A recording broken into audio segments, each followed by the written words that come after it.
السلام علیکم ورحمۃ اللہ وبرکاتہ نحمده ونصلی علی رسولہ الکریم اما بعد فاعوذ باللہ السمیع العلیم من الشیطان الرجیم بسم اللہ الرحمن الرحیم رب اشرح لی صدری ویسر لی امری واحلل عقدۃ من لسانی یفقہوا قولی واجعل لی وزیرا من اہلی اللہم فقہنا فی الدین اللہم انفعنا بما علمتنا وعلمنا ما ینفعنا وزدنا علما آمین یا رب العالمین سبحانک لا علم لنا الا ما علمتنا انک انت العلیم الحکیم۔ آج ہم سورۃ الضحیٰ کا ڈسکس کریں گے جو کہ قرآن مجید کے آخری پارے میں 93 نمبر پر سورت ہے۔ اس کی ٹوٹل 11 آیات ہیں اور یہ بھی مکہ کے ابتدائی دور میں نازل ہوئی، بلکہ کافی زیادہ روایات سے اس کے شان نزول کا بھی پتہ چلتا ہے، جس کا خلاصہ یہ ہے کہ ابتدائی بعثت میں یعنی نبوت کے ابتدائی دور میں رسول اللہ صلی اللہ علیہ وآلہ وسلم پر نزول وحی کا سلسلہ کچھ عرصہ جاری رہا اور پھر اچانک رک گیا۔ جب یہ وقفہ زیادہ طویل ہوا تو اس کا علم آپ صلی اللہ علیہ وآلہ وسلم کے مخالفین جو کہ دشمن تھے قریش میں سے، ان کو بھی ہونے لگا۔ ظاہر ہے کہ رسول اللہ صلی اللہ علیہ وآلہ وسلم ہر نئی وحی کا کلام لوگوں کو سناتے تھے۔ جب بھی کوئی وحی نازل ہوتی تو آپ صلی اللہ علیہ وآلہ وسلم کی ذمہ داری تھی، اللہ نے یہ رسپانسبلٹی دی تھی کہ پیغام فوراً لوگوں کو پہنچایا جائے، لیکن کافی دنوں تک لوگوں کو جب قرآن مجید کا کوئی نیا حصہ نہیں سنایا تو لوگ سمجھ گئے کہ نزول وحی کا سلسلہ شاید رک گیا ہے۔ اب فترت وحی یعنی وحی میں وقفہ آ جانا، وحی کا رک جانا، یہ کوئی معمولی بات نہیں تھی۔ جیسے کہ وحی کا نزول بھی کوئی معمولی بات نہیں تھی، اسی طرح اس کا رک جانا بھی ایک نعمت جیسے بہت بڑی نعمت ہوتی ہے۔ اس کا ملنا اور پھر اس کا رک جانا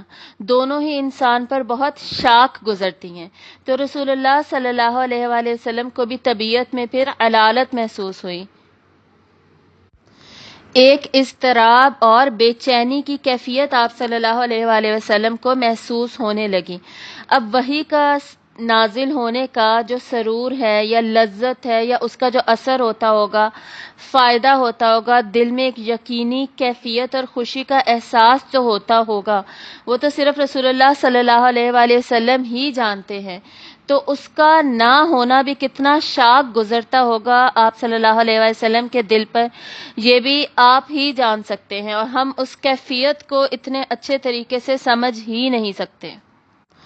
اسی سخت پریشانی کے عالم میں آپ صلی اللہ علیہ وآلہ وسلم کو بار بار یہ اندیشہ لاحق ہونے لگا کہ کہیں میری کوشش میں کوئی کمی تو نہیں رہ گئی، کہ مجھ سے ایسا کچھ تو نہیں ہو گیا کہ میرا رب مجھ سے ناراض ہو گیا یا مجھے چھوڑ دیا۔ وحی الہی آپ صلی اللہ علیہ وآلہ وسلم کے لیے روح کی غذا تھی، اور اس کا نہ ہونا پھر بے حد پریشانی کا باعث بنا، اور وہ پریشانی بڑھتے بڑھتے پھر ناقابل برداشت ہوتی گئی، اس حد تک کہ الٹیمیٹلی جیسے میں نے پہلے بھی بتایا ارد گرد کے لوگوں کو پتہ چلنے لگ گیا آپ صلی اللہ علیہ وسلم کی کیفیات دیکھ کر بھی، اور قرآن نئی وحی ان کو سننے کو بھی نہیں مل رہی تھی اس وجہ سے بھی۔ تو اسی سلسلے میں اس کے شان نزول میں ہمیں یہ روایت بھی ملتی ہے کہ ابو لہب کی جو بیوی تھی ام جمیل، جو کہ رسول اللہ صلی اللہ علیہ وآلہ وسلم کی چچی بھی تھی، جس کا مکان جو تھا آپ صلی اللہ علیہ وآلہ وسلم کے مکان سے جڑا ہوا تھا، متصل تھا، تو اس نے آ کر کہنا شروع کر دیا کہ میں دیکھتی ہوں کہ تمہیں چھوڑ دیا گیا ہے، تمہارے اوپر اب وحی نہیں نازل ہو رہی، یعنی اس نے تانے دینے شروع کر دیے، اور اس کے دیکھا دیکھی باقی مشرکین نے بھی آپ صلی اللہ علیہ وسلم کو تانے دینے شروع کر دیے کہ تمہارے خدا نے تو تمہیں چھوڑ دیا ہے۔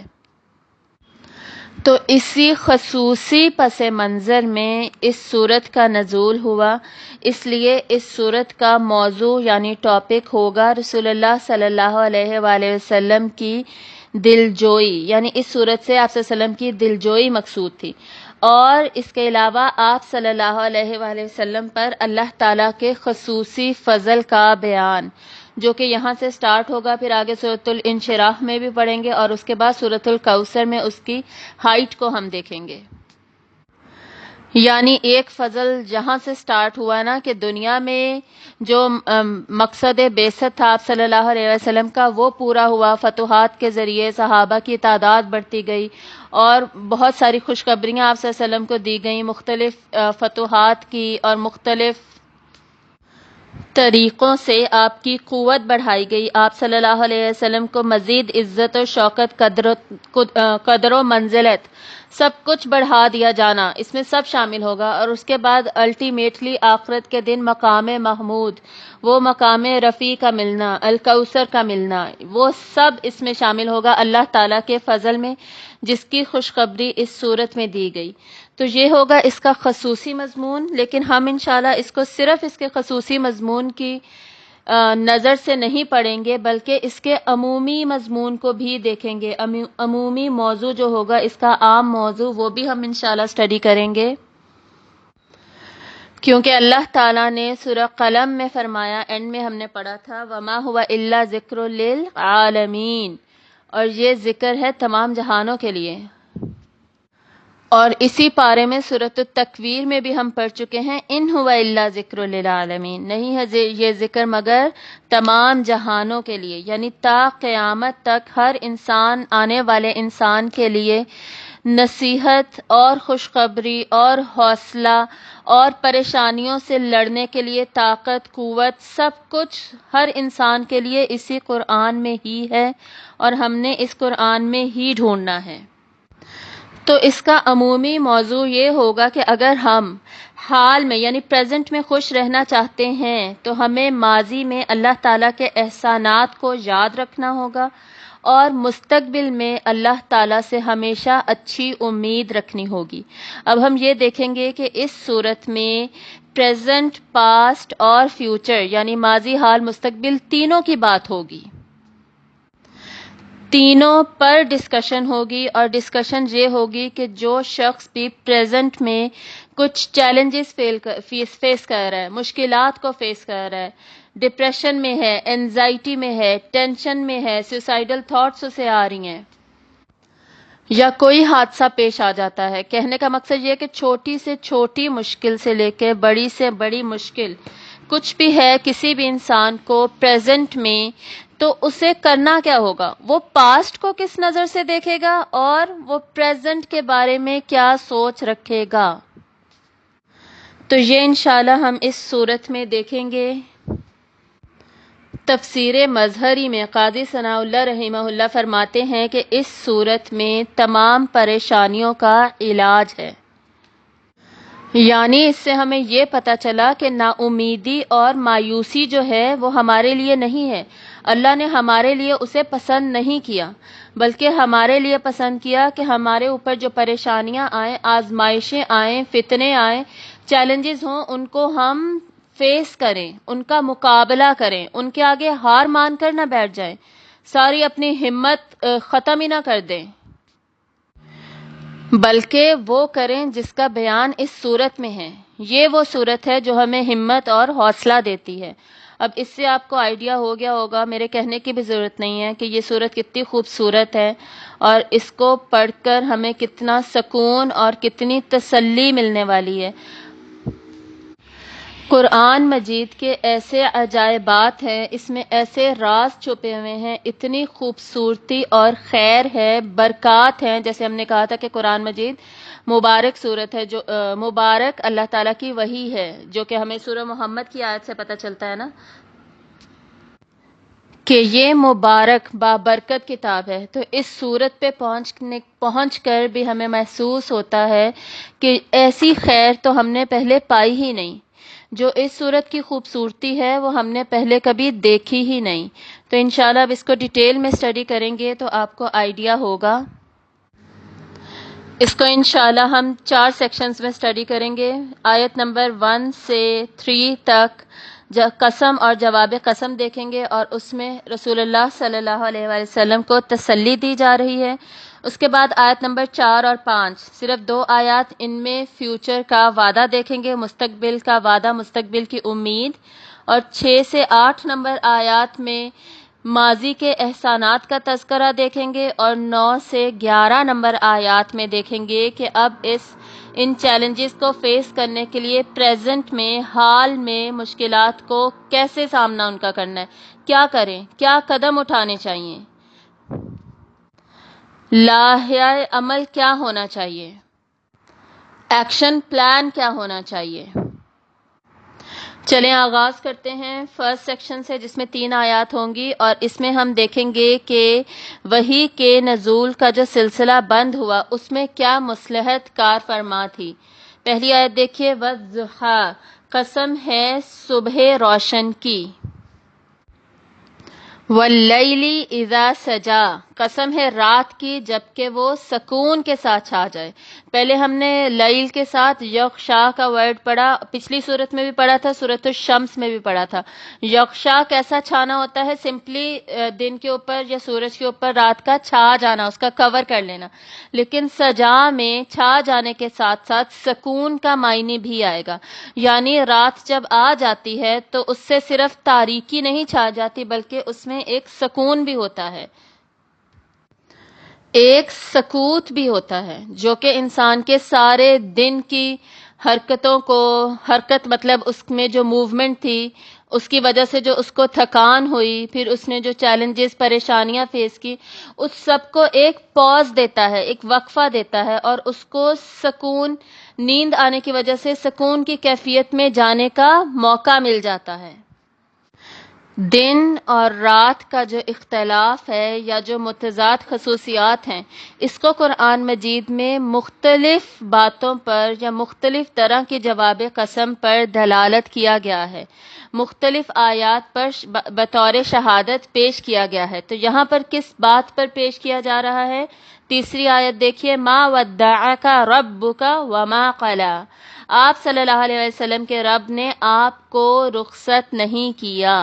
اور نہ ہی وہ آپ صلی اللہ علیہ وآلہ وسلم سے ناراض ہوا ہے۔ یعنی اب ایسے سمجھیے کہ جو صبح کا وقت ہے اسے وحی کے نزول سے تشبیہ دی جا رہی ہے، اور رات کے سکون کو فترۃ الوحی کے ساتھ، وحی کے وقفے کے ساتھ تشبیہ دی جا رہی ہے، اور یہ بتایا جا رہا ہے کہ جس طرح دن کا روشن ہونا اور پھر رات کا تاریکی اور سکون لیے ہوئے چھا جانا اس وجہ سے نہیں ہے کہ اللہ تعالیٰ دن کے وقت لوگوں سے خوش ہے اور رات کے وقت ناراض ہے، بلکہ یہ دونوں حالتیں ایک عظیم حکمت اور مصلحت کے تحت طاری ہوتی ہیں۔ اسی طرح جب آپ صلی اللہ علیہ وآلہ وسلم پر کبھی وحی بھیجنا اور کبھی اس کو روک لینا بھی حکمت و مصلحت کی بنا پر ہے، اس کا اس بات سے کوئی تعلق نہیں ہے کہ اللہ تعالیٰ کبھی آپ صلی اللہ علیہ وسلم سے خوش ہیں تو وحی بھیجتے ہیں، اور جب وحی نہ بھیجیں تو اس کا معنی یہ ہوا کہ اللہ تعالیٰ نہ خوش ہیں یا اللہ تعالیٰ نے چھوڑ دیا ہے۔ یعنی آپ صلی اللہ علیہ وآلہ وسلم کو تسلی دی جا رہی ہے، اور آگے یہ بھی کلیئر ہو جائے گا کہ اس میں آخر حکمت اور مصلحت ہے کیا، اور وہ یہ ہے کہ جس طرح دن کی روشنی اگر مسلسل آدمی پر طاری رہے تو وہ اسے تھکا دے، اس لیے ایک وقت خاص تک دن کے روشن رہنے کے بعد رات کا چھا جانا، اس کا سکون انسان کو حاصل ہونا، اس کی خاموشی میں انسان کا آرام کرنا، سو جانا، وہ بھی بہت ضروری ہے۔ اسی طرح وحی کی روشنی اگر آپ صلی اللہ علیہ وسلم پر پے در پے پڑتی رہے تو اعصاب اس کو مسلسل برداشت نہیں کر سکتے۔ جیسے ہم علوم القرآن میں پڑھتے ہیں کہ وحی جب آپ صلی اللہ علیہ وآلہ وسلم کے قلب مبارک پر نازل ہوتی تو آپ صلی اللہ علیہ وآلہ وسلم کی کیفیت بالکل بدل جاتی۔ روحانی طور پر تو آپ صلی اللہ علیہ وآلہ وسلم نہایت چاق و چوبند اور چوکس ہوتے، لیکن آپ صلی اللہ علیہ وسلم کے جسم مبارک کا بوجھل ہو جانا، پسینہ بہنا، خواہ سردی ہی ہو، چہرہ مبارک کا سرخ ہو جانا اور جسم مبارک پر ایک بوجھ کو محسوس کرنا، یہ سب کیفیات آپ صلی اللہ علیہ وآلہ وسلم کو محسوس ہوتی، اور مختلف روایات سے ہمیں ان کا ثبوت ملتا ہے۔ اسی لیے فترۃ الوحی یعنی وحی میں وقفہ آنا ضروری تھا تاکہ اعصاب پر سے اس کا اثر زائل ہو سکے اور آپ صلی اللہ علیہ وآلہ وسلم کو اس کیفیت سے آرام اور سکون بھی مل سکے۔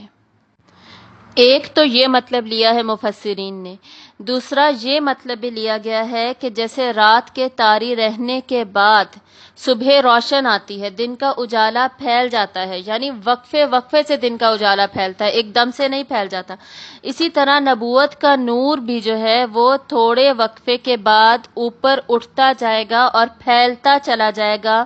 کہ الٹیمیٹلی تنگی کے بعد کشادگی آ جائے، بعثت نبوت کا مقصد پورا ہو جائے۔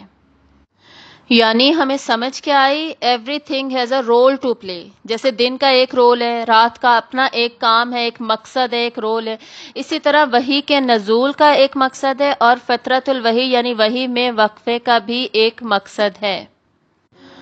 اور اس کا مطلب ہرگز یہ نہیں کہ آپ کا رب، آپ صلی اللہ علیہ وآلہ وسلم کا رب آپ سے ناراض ہے یا اس نے آپ کو چھوڑ دیا۔ یہاں پہ دیکھیں رب کا، اللہ تعالیٰ نے اپنا ریلیشن بھی کلیئر کیا ہے کہ میں تمہارا رب ہوں، یعنی تمہیں کیسے چھوڑ سکتا ہوں۔ رب اور عبد کا جو ریلیشن ہے وہ تو ہمیشہ ہمیشہ کے لیے ہے، اس رشتے میں کوئی وقفہ نہیں ہے، کوئی توڑ نہیں ہے، کوئی بریک نہیں ہے۔ یعنی آپ صلی اللہ علیہ وآلہ وسلم کو جو پریشانیاں لاحق تھیں، جو اندیشے تھے، جو خیالات آ رہے تھے کہ کہیں میں پوری کوشش نہیں کر پا رہا یا کیا وجہ ہے کہ ایسا ہو رہا ہے، تو اللہ تعالیٰ نے تمام غموں کو ہلکا کر دیا، آپ صلی اللہ علیہ وآلہ وسلم کو تسلی دی اور ہمیشہ کے ساتھ کا یقین دلایا۔ اب سیکنڈ سیکشن دیکھیے آگے، جس میں فیوچر کی بات ہوگی، وَلَلْآخِرَةُ خَيْرٌ لَكَ مِنَ الْأُولَىٰ، اور یقیناً آپ صلی اللہ علیہ وآلہ وسلم کے لیے بعد کا وقت پہلے والے وقت سے بہتر ہے، یعنی جو آنے والا وقت ہے وہ گزرے ہوئے وقت سے بہتر ہوگا۔ یہ فیوچر کی امید دلائی جا رہی ہے۔ یہاں پر جو اولا کا ورڈ ہے قرآن مجید میں، اولا دنیا کے لیے بھی استعمال ہوتا ہے اور ہر پیچھے گزر جانے والے وقت کے ساتھ۔ اگر یہاں پر دنیا ہوتا تو آخرت جو ہے وہ پرٹیکولرلی صرف آخرت کے ٹرمز میں، یوم آخرت کے لیے اس کا معنی لیا جاتا، لیکن سنس اولا کا ورڈ یوز ہوا ہے اس لیے یہاں پر علماء کرام نے دونوں معنی لیے ہیں، یعنی دنیا میں بھی ہر آنے والا وقت پچھلے گزرنے والے وقت سے آسان ہوگا، یعنی وقت کے ساتھ ساتھ آپ کی مشکلیں ہلکی سے ہلکی ہوتی جائیں گی، اور دوسرا مطلب بھی لیا گیا ہے کہ آخرت میں آپ کے لیے جو انعامات اور اللہ کا فضل ہے وہ اس دنیا سے بہت زیادہ، بہت بہتر اور بہت اچھا ہوگا۔ یعنی یہ کہنا کہ ہر آنے والا وقت گزشتہ حالات سے بہتر ہی ہوگا، مطلب یہ کہ آپ صلی اللہ علیہ وآلہ وسلم کے رب کے جو لطف و کرم ہے اور انعام و احسانات ہیں ان کا سلسلہ ہمیشہ ہمیشہ جاری رہے گا، کنٹینیوسلی یہ پروسیس چلتا رہے گا، اس میں فل سٹاپ نہیں آئے گا، اس میں کوئی وقفہ نہیں آئے گا۔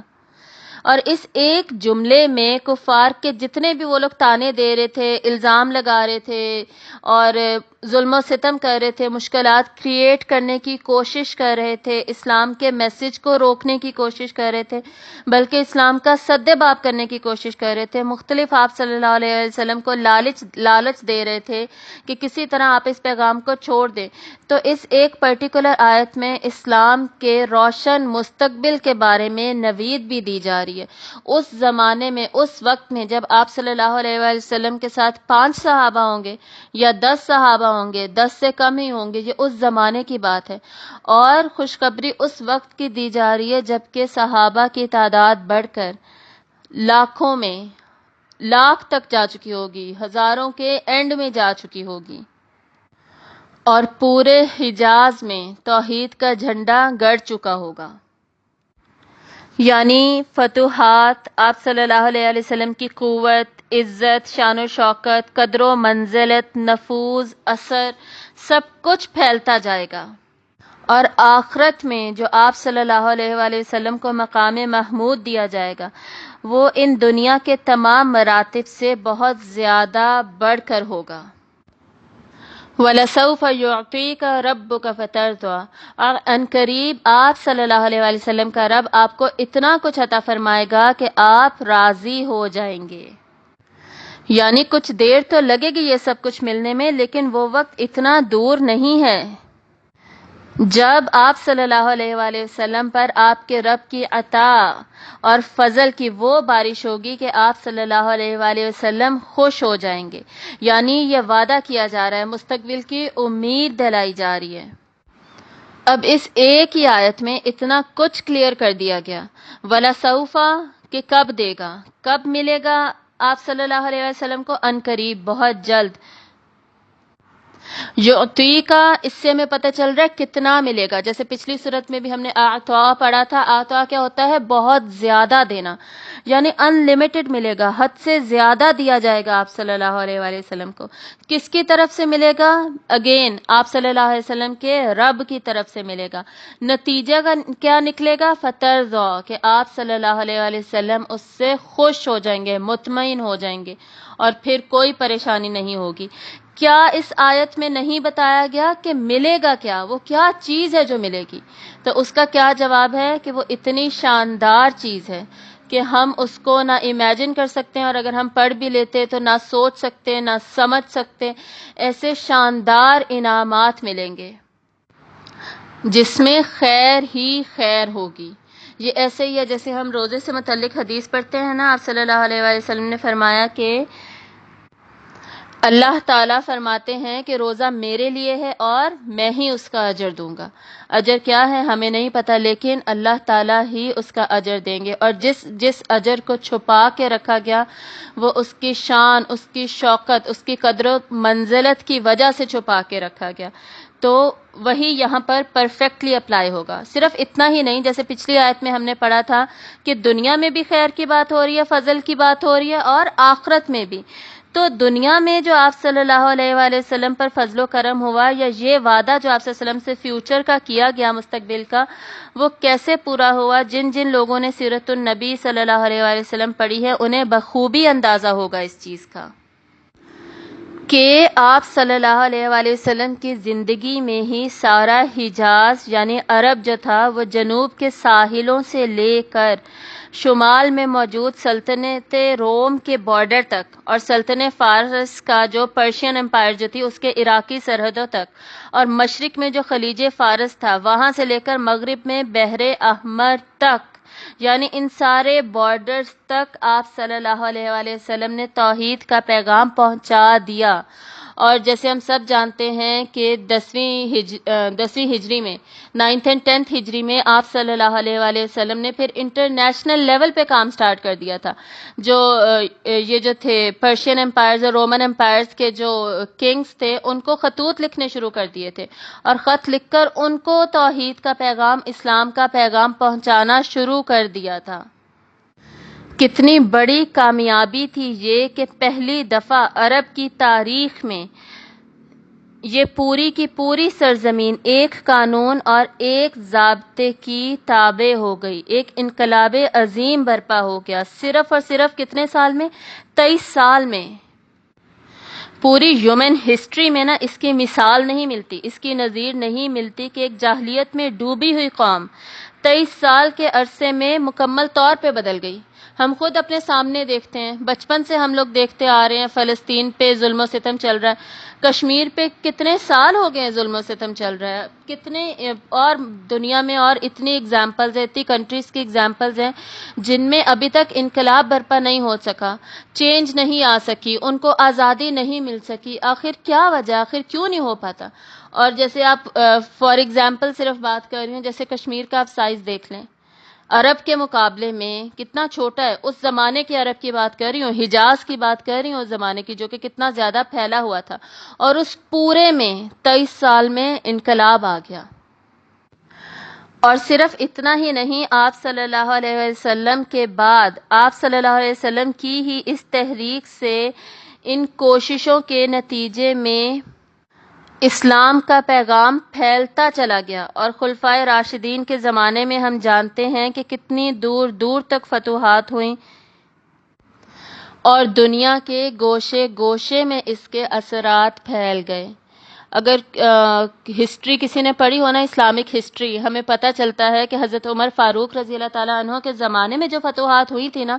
آج بھی اگر ہم ورلڈ میپ دیکھیں تو آلموسٹ وہی مسلم کنٹریز ہے ساری، یعنی جغرافیہ جو ہے نا وہ اتنا ہی ہے ہمارا اسلام کے پاس جتنا کہ اس زمانے میں بس ہو چکا تھا، ہو گیا تھا، اسی کو بس پھر چینجز آتی گئیں، کوئی چھوٹی کنٹری بن گئی، کوئی بڑی کنٹری بن گئی، کوئی مرج ہو گئے، کچھ پھیل گیا، چینجز بس اس میں آتے گئیں، لیکن فتوحات میکسیمم کی بات کر رہی ہوں، میکسیمم اس زمانے تک ہو چکی تھیں۔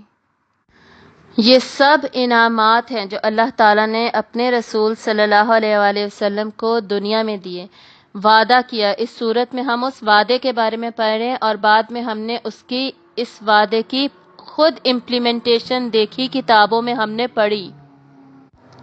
اور صرف اتنا ہی نہیں، اس کا دوسرا پرسپیکٹیو بھی دیکھیے۔ آپ صلی اللہ علیہ وآلہ وسلم نے جو اسلام کا میسج دیا، اب جتنی جگہوں پہ اذانیں ہوتی ہوں گی اس کا ثواب کس کو جاتا ہوگا؟ آپ صلی اللہ علیہ وآلہ وسلم نے جس کام کا آغاز کیا، جو میسج دیا، آپ نے سب سے پہلے کلمہ پڑھا، کلمہ پڑھایا، آپ نے فرمایا کہ میں پہلا ہوں مسلمان۔ تو جو کلمہ پڑھے گا اس سب کی خیر، اس سب کا ثواب کس کو ملتا جائے گا؟ جو ایک نیک کام شروع کرتا ہے، اگلے سارے کرنے والوں کا ثواب اس کو ملتا رہتا ہے جو کہ اس کام کا آغاز کرتا ہے۔ اور پھر کتنے لوگ پوری دنیا میں ہر وقت آپ صلی اللہ علیہ وآلہ وسلم پر درود و سلام بھیج رہے ہوتے ہیں۔ یہ سب بھی اللہ تعالیٰ کے انعامات ہیں، اللہ تعالیٰ کا فضل ہے۔ اور پھر جو آخرت میں دیا جائے گا، حوض کوثر، مقام محمود، اور مزید بہت کچھ جس کو نہ ہم سوچ سکتے ہیں، نہ گن سکتے ہیں، اور نہ ہی اس کا تصور کر سکتے ہیں۔ اب آگے تیسرے سیکشن میں آیات نمبر 6 to 8، 6 سے 8 میں ہم دیکھیں گے کہ پاسٹ کی بات ہو رہی ہے۔ کیوں ہو رہی ہے؟ آپ صلی اللہ علیہ وآلہ وسلم کو مزید یقین قلب دلوانے کے لیے کہ ذرا پیچھے مڑ کے تو دیکھیے، ذرا پیچھے نظر ڈالیے، اللہ تعالیٰ کے احسانات کو دیکھیے کہ اللہ تعالیٰ نے کہاں کہاں آپ کو پناہ دی، کس کس موقع پر آپ صلی اللہ علیہ وآلہ وسلم کی مدد کی۔ پوائنٹ کیا ہے کہ اللہ تعالیٰ آپ کو کیوں چھوڑیں گے اور آپ سے کیوں ناراض ہوں گے؟ اس کا تو کوئی سوال ہی پیدا نہیں ہوتا، جبکہ اللہ تعالیٰ آپ پر اس وقت بھی مہربان تھے جبکہ آپ یتیم پیدا ہوئے۔ الم یجدک یتیمن فآویٰ، کیا نہیں پایا اس نے یتیم آپ کو پھر پناہ دی؟ یہ پرٹیکولر آیت سیرت النبی صلی اللہ علیہ وسلم کے پہلے دور کو ایڈریس کرتی ہے، یعنی آپ صلی اللہ علیہ وسلم کے بچپن سے متعلق بات کرے گی۔ ہم جانتے ہیں جو سیرت پڑھ چکے ہیں کہ آپ صلی اللہ علیہ وآلہ وسلم بطن مادر ہی میں تھے، 6 مہینے کے تھے جب آپ صلی اللہ علیہ وآلہ وسلم کے والد ماجد کا انتقال ہو گیا، یعنی آپ کی دنیا میں آنے سے پہلے ہی آپ صلی اللہ علیہ وآلہ وسلم یتیم ہو چکے تھے۔ لیکن یہاں پر اللہ تعالیٰ بتا رہے ہیں کہ اللہ نے آپ کو ایک دن کے لیے بھی بے سہارا نہیں چھوڑا۔ 6 سال کی عمر تک آپ کی والدہ ماجدہ نے آپ کی پرورش کی، ان کی شفقت سے محروم ہونے کے بعد 8 سال کی عمر تک آپ صلی اللہ علیہ وآلہ وسلم کے دادا نے آپ کو پالا اور غیر معمولی محبت دی، اور اس کے بعد آپ صلی اللہ علیہ وآلہ وسلم جب دادا کا انتقال ہو گیا تو حقیقی چچا نے آپ کی کفالت کی، اور نبوت کے 10 سال تک انہوں نے آپ کو پناہ بھی دی، اپنی پروٹیکشن میں بھی رکھا کہ قریش کے جو باقی سردار تھے جب ظلم و ستم کی انتہا کرتے یا قتل کی پلاننگ کرتے تو ان کی ہمت نہیں ہوتی تھی کہ بنو ہاشم کا جو سردار ہے ابو طالب ہے وہ آپ صلی اللہ علیہ وسلم کو پروٹیکشن میں دیے ہوئے تھا۔ اگر ابو طالب ہٹ جاتے اور کہہ دیتے کہ ٹھیک ہے جو کرنا ہے کرو تو ان سب کو شے مل جاتی اور وہ لوگ کوئی نہ کوئی قدم اٹھا لیتے، لیکن ابو طالب کے ہوتے ہوئے انہوں نے کوئی بھی قدم نہیں اٹھایا۔ ساری قوم آپ کی دشمن ہو چکی تھی لیکن ابو طالب کے ہوتے ہوئے کوئی کچھ کر نہیں سکا، اور ابو طالب نے کبھی آپ کو اکیلے نہیں چھوڑا، ہمیشہ آپ صلی اللہ علیہ وآلہ وسلم کی حمایت کی۔ وَوَجَدَكَ ضَالًّا فَهَدَىٰ، اور آپ صلی اللہ علیہ وآلہ وسلم کو تلاش حقیقت میں سرگرداں پایا تو ہدایت دی۔ یعنی اب بچپن سے نکل کر جیسے ہی آپ صلی اللہ علیہ وآلہ وسلم شعور کی عمر کو پہنچ گئے تو روحانی ضرورت کیا تھی کہ کائنات کے جو حقائق ہیں ان پر غور و فکر کیا جائے، تو آپ صلی اللہ علیہ وآلہ وسلم نے ان پر غور و فکر کرنا شروع کر دیا۔ مطلب یہ ہے کہ آپ صلی اللہ علیہ وآلہ وسلم ان لوگوں کے درمیان میں پیدا ہوئے جو کہ مشرک تھے، شرک کرتے تھے، بتوں کے پجاری تھے، لیکن آپ صلی اللہ علیہ وآلہ وسلم کی زندگی گناہوں سے پاک اور فضائل اخلاق سے آراستہ تھی۔ آپ کو اللہ کی ہستی اور اس کی وحدانیت کا یقین تھا، لیکن اللہ کی عبادت کرنی کیسے ہے، اس کے اصول کیا ہے، احکامات کیا ہے، اس کا علم نہیں تھا۔ تو اس معاملے کی یہاں پر بات ہو رہی ہے جس کو یہاں پر ورڈ ضال سے تشبیہ دی جا رہی ہے یا اس کے مطلب میں لیا جا رہا ہے۔ کہنے کا مقصد یہ ہے کہ یہ جو ضال کا ورڈ ہے نا، جو ہم سورۃ الفاتحہ میں بھی پڑھتے ہیں وَلَضَالِّينَ، اور وہ نہ ہی ان کا جو کہ گمراہ ہوئے، تو ضالین کا جو ورڈ ہے ضال کا، وہ نیگیٹو ٹرم میں بھی یوز ہوتا ہے، پازیٹیو میں بھی۔ نیگیٹو میں ان لوگوں کے لیے جو کہ رستے سے ہٹ گئے، گمراہ ہو گئے، جبکہ اس کا پازیٹیو میننگ یہ ہے کہ کوئی شخص صحیح رستہ نہ جانتا ہو اور ایک جگہ پر حیران و پریشان کھڑا ہو اور غور و فکر کے ذریعے سے اس نتیجے پر پہنچنے کی کوشش کر رہا ہو کہ صحیح رستہ ہے کون سا، میں کس رستے پر جاؤں۔ اور پھر اللہ تعالیٰ نے اپنے فضل یعنی اپنی نعمت نبوت کے ذریعے سے آپ صلی اللہ علیہ وآلہ وسلم کو ان حقائق اور ان علوم سے آگاہ کیا، اور وحی کے ذریعے آپ صلی اللہ علیہ وآلہ وسلم کی رہنمائی فرمائی۔ وَوَجَدَكَ عَائِلًا فَأَغْنَىٰ، اور اس نے آپ صلی اللہ علیہ وآلہ وسلم کو تنگ دست پایا تو غنی کر دیا۔ اس کے بھی دو مطلب لیے گئے ہیں عائلاً کے۔ پہلا معنی یہ لیا گیا ہے کہ آپ صلی اللہ علیہ وآلہ وسلم کو جوانی میں ہی جب معاشی ضرورتیں پڑیں اور معاشی تنگ دستی تھی تو اللہ تعالیٰ نے آپ صلی اللہ علیہ وآلہ وسلم کی حضرت خدیجہ رضی اللہ تعالیٰ عنہ کے ذریعے سے مدد کی۔ آپ صلی اللہ علیہ وآلہ وسلم کا پہلا نکاح حضرت خدیجہ رضی اللہ تعالیٰ عنہ سے ہوا، جو کہ قریش کی مالدار اور صاحب حیثیت خاتون تھیں۔ اور صرف اتنا ہی نہیں، سیرت النبی سے ہمیں پتہ چلتا ہے کہ مکے کے بڑے بڑے سردار جو تھے وہ ان سے نکاح کے خواہش مند تھے، لیکن اللہ تعالیٰ نے ان کے دل میں آپ صلی اللہ علیہ وآلہ وسلم کی محبت ڈالی، ان کے دل کو آپ صلی اللہ علیہ وسلم کے لیے پھیر دیا، اور انہوں نے خود آپ صلی اللہ علیہ وسلم کو نکاح کا پیغام پہنچایا۔ اور پھر اللہ تعالیٰ نے آپ کو صرف ایک محبت کرنے والی بیوی، جان چھڑکنے والی، اعلیٰ کردار، اعلیٰ اخلاق کی مالک بیوی سے ہی نہیں نوازا، بلکہ ان کے ذریعے سے اولاد سے بھی نوازا، دولت سے بھی نوازا، سرمایہ سے بھی نوازا۔ اور جو دولت اور سرمایہ تھا اس میں آپ صلی اللہ علیہ وآلہ وسلم کی خود محنت اور کمائی بھی تھی، خود آپ صلی اللہ علیہ وآلہ وسلم کی ذہانت اور مشقت بھی تھی کہ آپ صلی اللہ علیہ وآلہ وسلم نے اس سرمایہ کو بڑھایا، اور اس طرح اللہ تعالیٰ نے آپ کو معاشی طور پر غنی کر دیا۔ اور اس کا دوسرا مطلب لیا گیا ہے کہ آپ صلی اللہ علیہ وسلم علم کے سائل تھے، علم کا سوال تھا آپ کے پاس، اور اللہ نے آپ کو علم دین کی دولت سے نواز کر غنی کر دیا۔ یہ تھا وہ تھرڈ سیکشن جس میں اللہ تعالیٰ نے اپنے احسانات کے بارے میں بتایا، اپنے احسانات یاد دلائے، اور اس کا مقصد کیا تھا کہ آپ صلی اللہ علیہ وسلم کے ذہن میں یہ بات پکی ہو جائے کہ اللہ تعالیٰ آپ کو کبھی چھوڑ ہی نہیں سکتے، آپ اللہ تعالیٰ کے عبد ہیں، اللہ کے رسول ہیں، یہ رشتہ کبھی بھی ٹوٹ سکتا ہی نہیں ہے۔ پاسٹ سے احسانات چلتے آ رہے ہیں اور فیوچر میں کنٹینیو ہوتے جائیں گے۔ اور یہ پرٹیکولر 3 آیات پڑھ کر نا مجھے سورۃ طٰہٰ کی آیات یاد آ رہی ہیں جو 30s میں ہیں، جن میں اللہ تعالیٰ حضرت موسیٰ علیہ السلام پر جو اللہ تعالیٰ نے احسانات کیے بچپن سے، کہ کیسے تمہاری ماں کو میں نے وحی کی اور پھر تمہیں ام موسیٰ نے دریا میں ڈال دیا، تمہیں بچا لیا، کیسے کیسے تمہاری پروٹیکشن کی، کیسے فرعون کے دل میں تمہاری محبت ڈال دی، وہ ساری سٹوری چلتی ہے سورۃ طٰہٰ میں جو انشاءاللہ تب ہم پڑھیں گے۔ اور وہ بھی اللہ تعالیٰ حضرت موسیٰ علیہ السلام السلام کو کب یاد دلوا رہے ہوتے ہیں؟ جب حضرت موسیٰ علیہ السلام بھی اس وقت گھبرا رہے ہوتے ہیں، پریشانی کے عالم میں ہوتے ہیں کہ میں فرعون کے دربار میں جا کر اللہ تعالیٰ کا پیغام دوں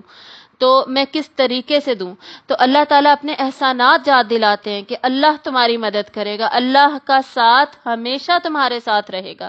جب پاسٹ میں بچپن سے جب تمہارے بچنے کی کوئی صورت نہیں تھی، اللہ نے تمہیں بچایا، تو کیا فیوچر میں اللہ تمہاری مدد نہیں کرے گا؟ اللہ کی مدد ہر وقت آپ حضرت موسیٰ کے ساتھ رہے گی۔ سورۃ طٰہٰ میں یہ آیات تھیں، وہ لمبی سورت ہے، انشاءاللہ جب آئے گی تو ہم پڑھیں گے۔ اسی کا لگتا ہے جیسے سایہ ہو اس سورت میں۔ سورۃ الضحیٰ میں بھی وہی باتیں آپ صلی اللہ علیہ وآلہ وسلم سے فرمائی جا رہی ہیں کہ اللہ تعالیٰ کا ساتھ پہلے بھی آپ کے ساتھ تھا، آگے بھی آپ کے ساتھ ہی رہے گا، اور اب بھی آپ ہی کے ساتھ ہے۔ اب آخری 3 آیات میں لاسٹ سیکشن میں یہ بتایا جا رہا ہے کہ پریزنٹ میں یعنی حال میں اب آپ صلی اللہ علیہ وآلہ وسلم کو کیا کرنا چاہیے، کس طرح اپنی پریشانی کو، غم کو ہلکا کرنا چاہیے، کم کرنا چاہیے، اپنی انرجیز کو کس طرح چینلائز کیا جائے، کون سی پازیٹیو ایکٹیویٹیز میں یوز کیا جائے، معاشرے میں جو درد مند ہیں ان کا خیال رکھا جائے، یتیم، مسکین، غریب کا خیال رکھا جائے۔ دوسروں کی خدمت سے کیا ہوتا ہے، دوسروں کے خیال سے کیا ہوتا ہے، انسان کو خود حوصلہ ملتا ہے، اس کو اپنی پریشانیاں کم لگنے لگتی ہیں، اپنی مصیبتیں کم لگنے لگتی ہیں۔ جو ارد گرد کے لوگ ظلم و ستم کر رہے تھے، تانے دے رہے تھے، باتیں کس رہے تھے، لالچ دے رہے تھے، وہ سب کم لگنے لگے گا۔ تو اب حال میں کیا کیجئے، فَأَمَّا الْيَتِيمَ فَلَا تَقْهَرْ، تو آپ صلی اللہ علیہ وآلہ وسلم کسی یتیم پر سختی نہ کریں، یعنی آپ کی اسٹریٹجی یہ ہونی چاہیے، عملاً اب شکر گزاری کا اظہار کیجئے۔ وہ معاشرہ، وہ والی سوسائٹی مشرکین مکہ والی جس میں کہ یتیم کے ساتھ بہت برا سلوک کیا جاتا تھا، یتیموں کو دھتکارا جاتا تھا، دھکے دیے جاتے تھے، ان کا حق چھین لیا جاتا تھا، وراثت سے بھی چھین لیا جاتا تھا، وہ کچھ لینے مانگنے یا بھوکے پیاسے آتے تو انہیں ڈانٹ دیا جاتا تھا، یعنی بالکل یتیموں کے ساتھ اچھا سلوک نہیں ہوتا تھا۔ تو آپ صلی اللہ علیہ وسلم سے کیا کہا جا رہا ہے کہ جیسے اللہ نے آپ کی کفالت کا بندوبست کیا تو اب آپ بھی یتیموں کی سرپرستی کیجیے اور انہیں لوگوں کی زیادتیوں سے بچائیے۔ وَأَمَّا السَّائِلَ فَلَا تَنْهَرْ، اور آپ صلی اللہ علیہ وآلہ وسلم کسی سائل کو نہ جھڑکیں، یعنی ایک وقت تھا جب آپ صلی اللہ علیہ وسلم خود حقیقت کی تلاش میں تھے، خود سائل تھے، خود آپ صلی اللہ علیہ وسلم کے ذہن میں سوال تھا کہ سچ کیا ہے، حقیقت کیا ہے، یا جیسے ابھی ہم نے پیچھے پڑھا معاشی طور پہ بھی آپ صلی اللہ علیہ وآلہ وسلم کو ضرورت تھی تو اللہ نے آپ کو غنی کر دیا۔ تو اب جب آپ کے پاس کوئی سائل آئے، چاہے اسے کوئی معاشی تنگ دستی ہے یا اس کو دین کے علم کی حاجت ہے، جو بھی اس کی حاجت ہے، اس کو آپ جھڑکیں مت، اس کے ساتھ اچھے طریقے سے پیش آیا جائے، اس کی ہر طرح کی حاجت کو پورا کیا جائے۔ اور جھڑکے نہ سے مراد کیا ہے کہ کبھی کبھی ہوتا ہے کہ انسان کے پاس پیسے نہیں ہوتے، وہ مدد نہیں کر سکتا، فائنینشیل ہیلپ نہیں کر سکتا، کوئی چیز نہیں دے سکتا، تو ایٹ لیسٹ جھڑکے تو نا اچھے اخلاق کے ساتھ پیش آئیں، نرمی کے ساتھ معذرت کر لیجئے۔ اور اگر کوئی سائل سوال پوچھنے کے لیے آیا ہے، علم کا کوئی مسئلہ پوچھنے آیا ہے، دین کی کوئی بات دریافت کرنے کے لیے آیا ہے، تو اس کو بھی اچھے طریقے سے سمجھائیے، اس کے ساتھ شفقت کا معاملہ رکھیے، جیسے آپ صلی اللہ علیہ وآلہ وسلم کی اللہ تعالیٰ نے رہنمائی فرما دی، اسی طرح آپ صلی اللہ علیہ وآلہ وسلم بھی لوگوں کی رہنمائی فرماتے جائیے۔ وَأَمَّا بِنِعْمَةِ رَبِّكَ فَحَدِّثْ، اور اپنے رب کی نعمت کا بیان کریں۔ یہاں پر نعمت کا معنی عمومی طور پر بھی لیا گیا ہے اور خصوصی طور پر بھی لیا گیا ہے۔ عمومی طور پر یعنی کہ ہر طرح کی نعمت جو اللہ تعالیٰ نے اس وقت آپ صلی اللہ علیہ وسلم کو دی، پھر خوشخبریاں دیں، پھر بعد میں جتنے بھی وعدے پورے ہوئے، وہ سب نعمتیں، ان سب کا ذکر کیا جائے اور ان کے لیے اظہار تشکر کیا جائے، اور ہر نعمت کی نوعیت کے مطابق اس کے ذکر اور اظہار کی مختلف صورتیں ہوں گی۔ یعنی جیسے اللہ تعالیٰ نے خود اس صورت میں بتا دیا کہ یتیمی میں جب اللہ نے آپ کی مدد کی تو اب اس کا شکر، اس کا اظہار تشکر اس طرح کیجئے کہ آپ بھی یتیموں کی مدد کیجئے، اور جیسے معاشی تنگ دستی اللہ تعالیٰ نے ختم کر دی تو اس کا اظہار تشکر ایسا ہوگا کہ آپ بھی دوسرے لوگوں کی مدد کیجئے۔ اسی طرح نعمت ہدایت جو آپ صلی اللہ علیہ وسلم کو ملی، اس کا اظہار اس طرح ہو سکتا ہے کہ جو اللہ کی باقی بھٹکی ہوئی مخلوق ہو اس کو سیدھا رستہ بتایا جائے۔ نعمت نبوت جو ہے اس کا اظہار اس طریقے سے ہو سکتا ہے کہ دعوت و تبلیغ کا حق ادا کیا جائے، اور جو خصوصی مطلب جہاں پر لیا گیا ہے وہ لیا گیا ہے قرآن مجید، جو اللہ تعالیٰ نے آپ صلی اللہ علیہ وآلہ وسلم کو قرآن مجید کی نعمت دی، تو اس کا اظہار ایسے ہوگا کہ اس نعمت کا چرچا کیا جائے، اس کو لوگوں تک پہنچایا جائے، زیادہ سے زیادہ لوگوں تک اس کی اشاعت کی جائے، اس کی تعلیمات لوگوں کو ذہن نشین کرائی جائیں۔ یعنی قرآن مجید کی جو خیر و برکت ہے، تعلیمات ہیں، قرآن کے تقاضے ہیں، قرآن کے حقوق ہیں، اس کی تعلیم کو عام کیا جائے اور زیادہ سے زیادہ لوگوں تک پہنچایا جائے۔ یہ ہوگا اس نعمت کا ذکر اور اظہار اور زبانی تشکر اور قلبی تشکر۔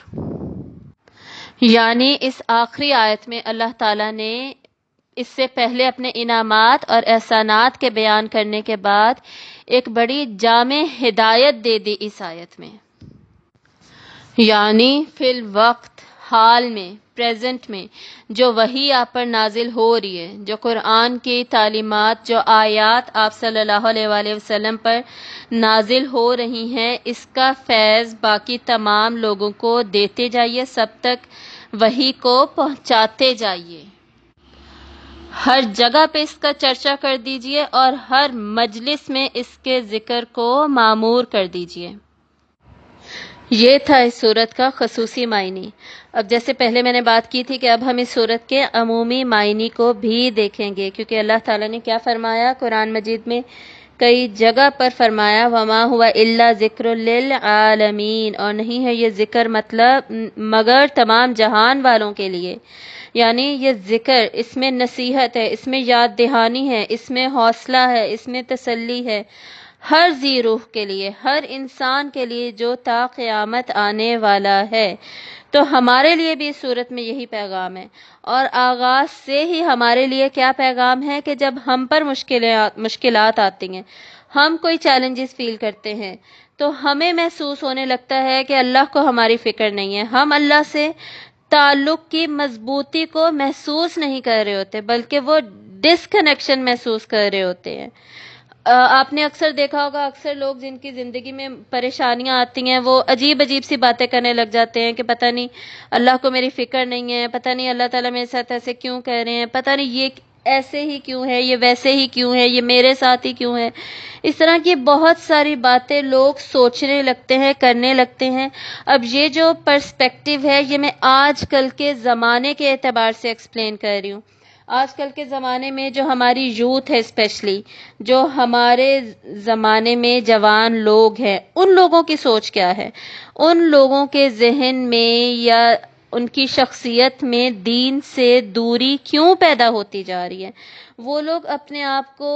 اللہ کے ساتھ جو رب اور عبد کا رشتہ ہے اس کی مضبوطی کو کیوں نہیں محسوس کر پا رہے؟ اس کانٹیکسٹ میں، اس پرسپیکٹیو میں اب ہم دیکھیں گے۔ جیسے شروع میں ہم نے پڑھا تھا تفسیر مظہری میں کیا لکھا ہوا ہے کہ اس صورت میں ہر طرح کی مشکل اور پریشانی کا علاج ہے۔ اب ایسے شخص کو امیجن کیجئے، خود کو ہی امیجن کر لیجئے جس کو بہت زیادہ پریشانی ہے، بہت زیادہ مشکلیں فیس کر رہا ہے، آزمائشیں ہیں، ٹیسٹ ہے، فتنے ہیں، کوئی امتحان میں فیل ہو گیا ہے، کوئی انٹرویو میں فیل ہو گیا ہے، کسی کی پوزیشن کسی اور نے لے لی، رشوت سے کوئی اور اس کا حق مار گیا، کوئی نہ کوئی مشکل اس کے اوپر آئی ہوئی ہے. اب اس سے بڑی بڑی مشکلیں بھی آپ سوچ سکتے ہیں, اس سے کوئی چھوٹی سی مشکل بھی آپ سوچ سکتے ہیں, وہ آپ کے اوپر ہے, لیکن کوئی نہ کوئی مشکل ہے اور اس انسان سے اس پریشانی میں سے نکلا نہیں جا رہا. تو اس کے لیے سورت میں کیا میسج ہے؟ وَالضُّحَىٰ, قسم ہے صبح روشن کی, یعنی صبح کی خوبصورتی کو دیکھو, اس کی روشنی کو دیکھو اور اس سے سیکھو کہ تمہاری زندگی میں بھی صبح کا وقت, روشنی کا وقت آ کے رہے گا, یہ مشکلیں ہمیشہ نہیں رہیں گی. وَاللَّيْلِ إِذَا سَجَىٰ, اور جس طرح رات چھاتی ہے ایک سکون لے کر آتی ہے, اسی طرح تمہاری زندگی میں بھی سکون آ کے رہے گا, چھا کے رہے گا. دوسرا یہ بھی کہ جب رات آئے تو تم سکون سے سو جاؤ. جب تم سکون سے سو گے تو تمہاری جو دن کی مشکلات تمہیں محسوس ہو رہی تھی, پریشانیاں محسوس ہو رہی تھی, وہ تمہیں اپنے اندر سے نکلتی ہوئی محسوس ہوں گی. تمہیں خود ان سے ایک وقفہ محسوس ہوگا, ایک بریک محسوس ہوگی. اسی طرح جو صبح ہے, صبح کے وقت پھر جب تم ایک نئے دن کا آغاز کرو گے تو نئی اپرچونٹیز تمہیں نظر آئیں گی. نئی صبح میں جو پازیٹیوٹی ہوتی ہے, اس کا جو ایک اچھا اثر ہوتا ہے وہ تمہیں محسوس ہوگا. یعنی دن اور رات دونوں کی جو خوبصورتی ہے اس کو محسوس کرنے کی کوشش کرو. اور یہ دونوں باتیں دن اور رات کی اس بات پر دلیل کرتی ہیں, دلالت ہیں, ما ودعک ربک وما قلی, کہ اللہ نے تمہیں چھوڑا نہیں ہے. اللہ کو ایسا نہیں ہے کہ اللہ تم سے ناراض ہے, یا اللہ کو تم پسند ہی نہیں ہو, یا تم میں کوئی بہت ہی بڑا مسئلہ ہے جس کی وجہ سے پریشانیاں آ رہی ہیں. ایسا نہیں ہے, بلکہ اللہ تعالیٰ تمہارا ٹیسٹ لے رہے ہیں, تمہاری آزمائش لے رہے ہیں, کیونکہ یہ ہے ہی دار امتحان, یہ ہے ہی اعمال کی جگہ. نتیجہ انجام تو اس کے بعد نکلنا ہے. اس سے پہلے عالم ارواح تھا, اس کے بعد عالم برزخ ہے, اور اس کے بعد عالم آخرت ہے. تو وہ سب پہلے اور بعد کی باتیں تو پھر وہ تب کی ہے نا. ابھی جو دنیا ہے وہ تو بھئی دارالاعمال ہی ہے, اس میں تو عمل کرنا ہی ہے, اور مشکلیں بھی آئیں گی, پریشانیاں بھی آئیں گی. اور وہی شخص جو ان مشکلات اور پریشانیوں پر صبر جمیل کرے گا, خوبصورت ترین صبر کرے گا, وہ شخص جب قیامت کے دن اپنے انعامات دیکھے گا تو آپ صلی اللہ علیہ وآلہ وسلم فرماتے ہیں وہ اللہ تعالیٰ سے کہے گا, یا اللہ کاش میرے اوپر کوئی خوشیاں آئی ہی نہ ہوتی, صرف مشکلیں اور آزمائشیں ہی آئی ہوتی. اتنے انعامات, اتنے شاندار انعامات, کاش ایسا ہوا ہوتا ہے میں نے کبھی کوئی خوشی ہی نہ دیکھی ہوتی. اور جو مجاہد ہوگا, آپ صلی اللہ علیہ وآلہ وسلم فرماتے ہیں کہ جب مجاہد, جو شہید ہے, وہ اپنے انعامات دیکھے گا تو وہ کہے گا, یا اللہ تو مجھے دوبارہ دنیا میں بھیج, اور میں دوبارہ تیرے رستے میں لڑوں, اور دوبارہ میں کٹوں, مروں اور شہید ہوں, اور یا اللہ دوبارہ مجھے یہ انعامات ملیں. یعنی جو مشکلیں ابھی ہمیں دنیا میں نظر آ رہی ہیں, ابھی ہمیں چیلنجز فیس کرنے پڑ رہے ہیں, ابھی ہمیں آزمائشیں محسوس ہو رہی ہیں, وہ اس لیے نہیں ہے کہ اللہ تعالیٰ ہمیں پسند نہیں کرتے یا اللہ تعالیٰ ہم سے ناراض ہیں, بلکہ اللہ تعالیٰ ہمیں جانچنا چاہتے ہیں. ہمیں جانچ کر اس کے مطابق پھر ہمارے انعامات اور ہمارے درجات کا آخرت میں فیصلہ ہوگا.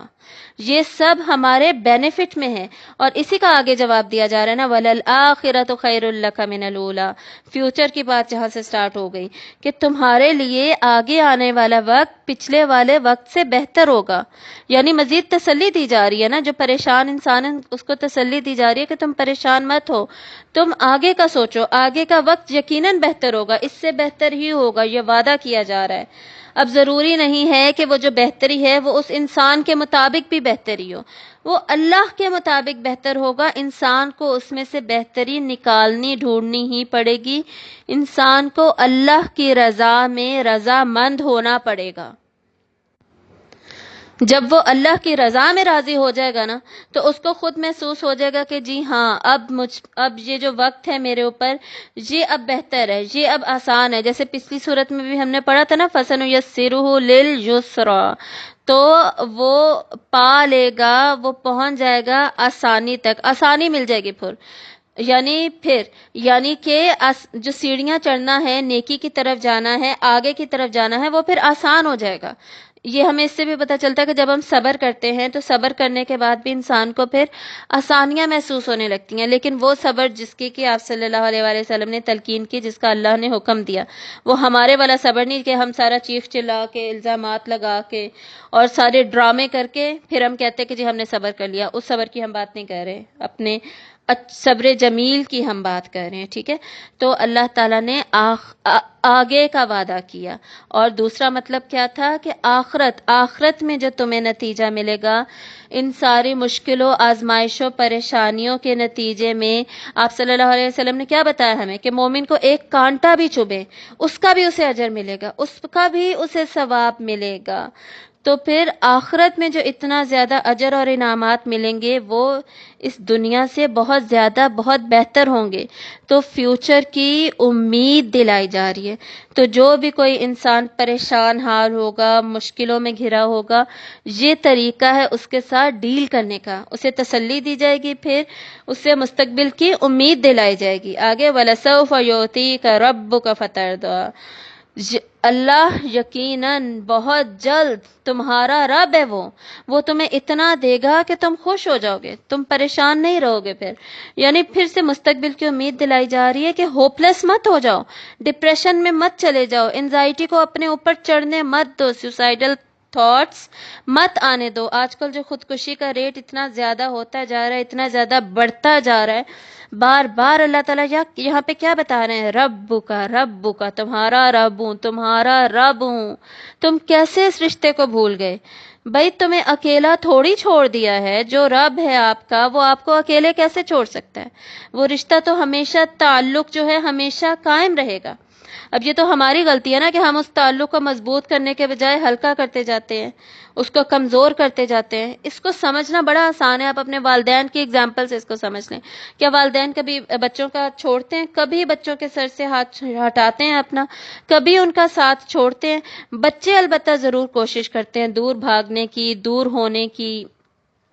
یا اپنے سارے کام خود ہینڈل کرنے کی، یا بس ہو جائے گا، کر لوں گا، باتیں نہیں شیئر کرتے، یہ وہ جوانی میں جو کچھ ہو رہا تھا آپ کو پتہ ہے۔ لیکن والدین کیا کوشش کرتے ہیں؟ پاس ساتھ ہمیشہ مسئلے حل کرنے کی کوشش۔ یہ ویسے ہی میں نے اگزامپل دی ہے بات کی گہرائی کو سمجھانے کے لیے، ان لوگوں کے لیے جنہیں یہ تعلق فیل نہیں ہوتا، محسوس نہیں کر پاتے۔ کیوں سمجھا رہی ہوں؟ کیونکہ آج کل آپ سب کو پتہ ہے کہ ڈپریشن کی بیماری کتنی بڑھتی جا رہی ہے، خودکشی کا ریٹ کتنا زیادہ ہوتا جا رہا ہے۔ اس سب کو کنٹرول کرنے کے لیے پہلا قدم یہی ہے کہ اپنے رب کے ساتھ اپنے تعلق کو مضبوط بنایا جائے۔ اگر آج ہم مشکلات میں پھنسے ہوئے ہیں تو مستقبل کی امید رکھی جائے، اور اس کے بعد اپنے ماضی میں اللہ نے جو احسانات دیے ان کو یاد کیا جائے۔ الم یجد کا یتیمن فآوا۔ اب پوچھیں اپنے آپ سے کہ کیا اکیلے نہیں تھے؟ کیا کسی نہ قسم کی محرومی نہیں تھی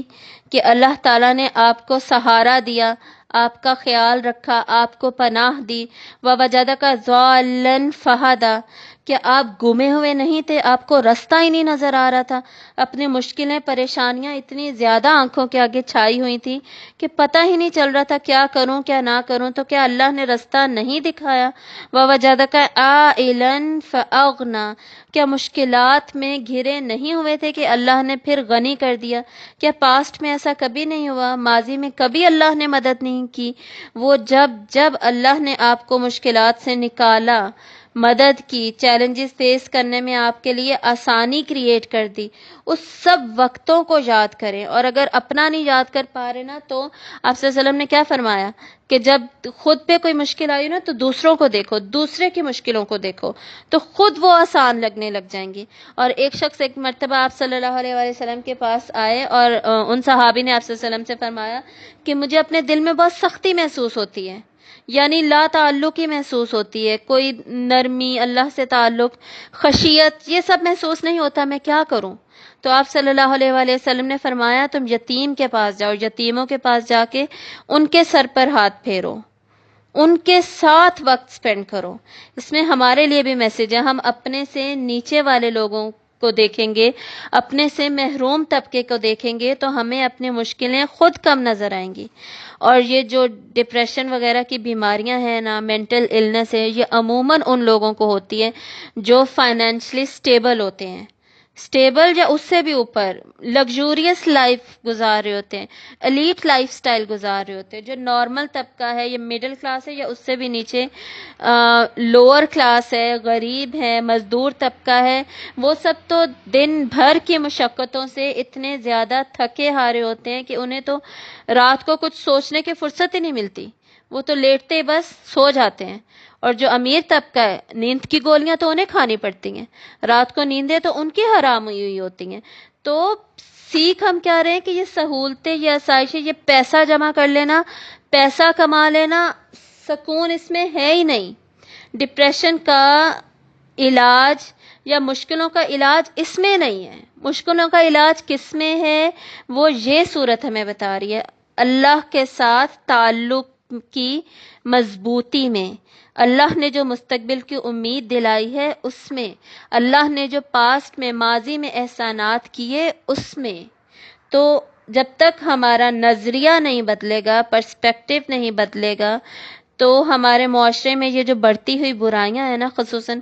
ہماری یوتھ میں یہ جو عام ہوتی جا رہی ہیں، سوسائیڈل تھاٹس اور ڈپریشن، اس سب کا ہم خاتمہ نہیں کر سکیں گے۔ اور میں مانتی ہوں کہ اس کا صرف یہ ایک ہی علاج نہیں ہے، تھیراپی کی ضرورت ہے، سائیکیٹرسٹ کو دیکھنے کی ضرورت ہے، سائیکالوجسٹ کی ضرورت ہے۔ جیسے فزیکل النس میں دوا پلس دعا دونوں چیزیں ہوں گی نا۔ توکل الی اللہ کیا ہے؟ اسباب دنیا کو اختیار کرتے ہوئے اللہ پر بھروسہ، یہی ہے نا۔ تو یہی مینٹل النس، ڈپریشن، ٹینشنز میں بھی اللہ پر بھی بھروسہ کرنا ہے، دعا بھی کرنی ہے، ایمان بھی تم اپنا بھائی مضبوط کرو، اس کے بعد ظاہر ہے تم دوا بھی کرو، دوا کرنے سے کوئی منع تھوڑی کر رہا ہے۔ کبھی بھی کوئی یہ نہیں کہتا کہ جی آپ مینٹل النس کے لیے کوئی کسی قسم کا کوئی علاج نہ کرائیں، لیکن یہ کہنا بھی غلط ہے کہ جی ایمان والی سائڈ کو بالکل ہی اگنور کر دیں، اللہ کے ساتھ تعلق کو ٹوٹلی اگنور کر دیں، صرف یہ علاج کراتے رہیں۔ بھئی دوا اور دعا ساری زندگی ہمیشہ آپ کے ساتھ ساتھ ہی چلے گا۔ اب آگے دیکھیے، اب ماضی کے احسانات یاد دلا کر انسان کے اندر احساس کیا پیدا ہوتا ہے کہ فیوچر کی جو ہوپ ہے نا، فیوچر کے وعدوں پر جو یقین ہے وہ اور زیادہ بڑھ جاتا ہے، اور انسان کو محسوس ہونے لگتا ہے کہ ہاں جب ماضی میں میرے ساتھ اتنا اچھا ہوتا رہا ہے تو اب مشکل ہے تو کوئی بات نہیں، فیوچر انشاءاللہ بہتر ہی ہوگا، آگے مستقبل میں کچھ نہ کچھ میرے ساتھ اچھا ضرور ہوگا۔ فَأَمَّا الْيَتِيمَ فَلَا تَقْهَرْ۔ تو اب اتنی پریشانی ہے، اتنی ٹینشن ہے، لیکن اس میں کیا کریں؟ آپ صلی اللہ علیہ وسلم نے خود ہی حدیث میں بتا دیا، میں نے آلریڈی کوٹ کر دی، کہ اپنے سے کم لوگوں کو دیکھیں، محروم لوگوں کو دیکھیں، کوئی یتیم ہے تو اس کے ساتھ اس کو دیکھیں، اس کے ساتھ اچھا سلوک کریں، اس کے ساتھ پیار سے بات کریں، انسانی ہمدردی میں، لوگوں کی خدمت میں، لوگوں کے ساتھ اچھے سلوک میں، اچھا اخلاق رکھنے میں اللہ تعالیٰ نے ہمارے دل کا سکون رکھا ہے، اس سے ہمیں اطمینان ملتا ہے، اس سے ہمیں اندرونی خوشی کا اظہار ہوتا ہے، خوشی ملتی ہے اس سے، ہمارا موڈ اچھا ہونے لگتا ہے، ہمیں محسوس ہونے لگتا ہے کہ جی ہم تو بہت بہتر کنڈیشن میں، بہت بہتر سچویشن میں ہیں، ہم ان لوگوں سے تو بہت اچھے ہیں، اللہ نے ہم پر کتنا کرم کر رکھا ہے۔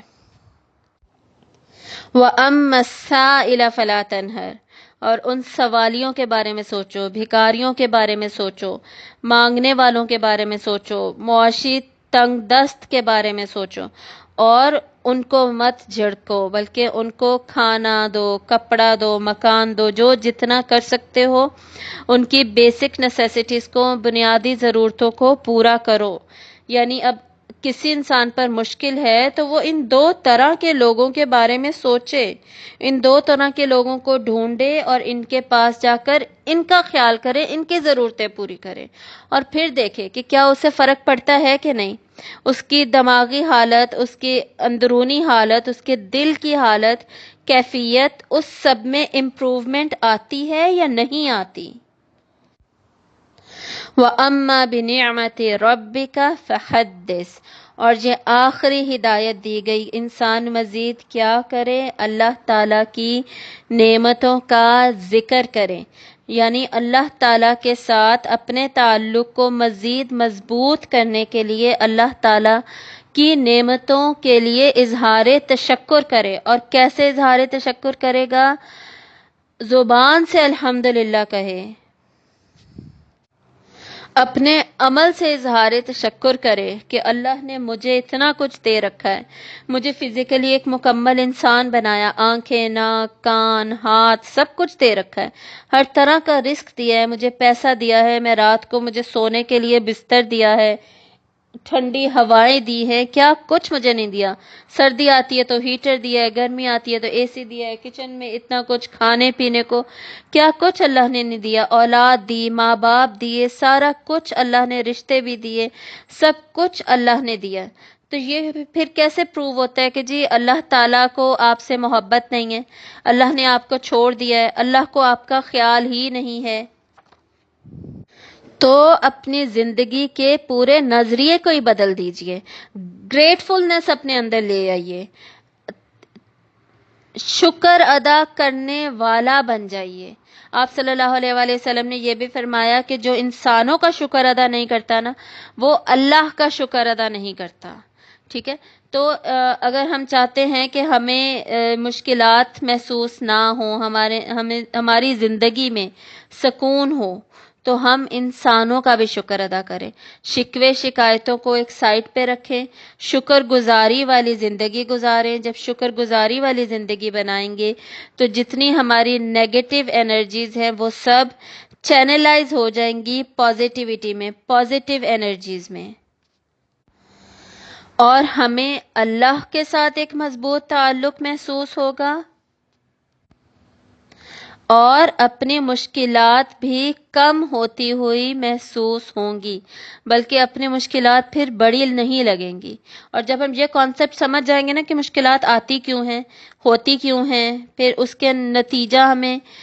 انجام میں، اس کے اجر میں ہمیں کیا کچھ ملنے والا ہے، تو ہمیں یہ مشکلیں پریشان نہیں کریں گی۔ جب ہم یہ سمجھ لیں گے کہ یہ دارالامتحان ہی ہے، تو اس کا مطلب کیا ہے دارالامتحان کا؟ کہ ہر قدم پہ بھئی امتحان ہونا ہے، ٹیسٹ آنا ہے، فتنہ آنا ہے، زندگی میں آزمائش آنی ہی آنی ہے۔ مقصد ہی یہ ہے، سورۃ الملک میں ہم نے پڑھا تھا ہماری زندگی کا مقصد ہی یہ ہے۔ تو بھئی جب آزمائشیں آنی ہی ہیں تو بہتر نہیں ہے کہ انسان اس پہ صبر جمیل کرے اور اس پر اللہ تعالیٰ سے بہترین اجر کو ایکسپیکٹ کرے، اجر کی توقع رکھے، اور دنیا میں ہمیشہ اس کا رویہ کیا ہو؟ شکر گزاری والا۔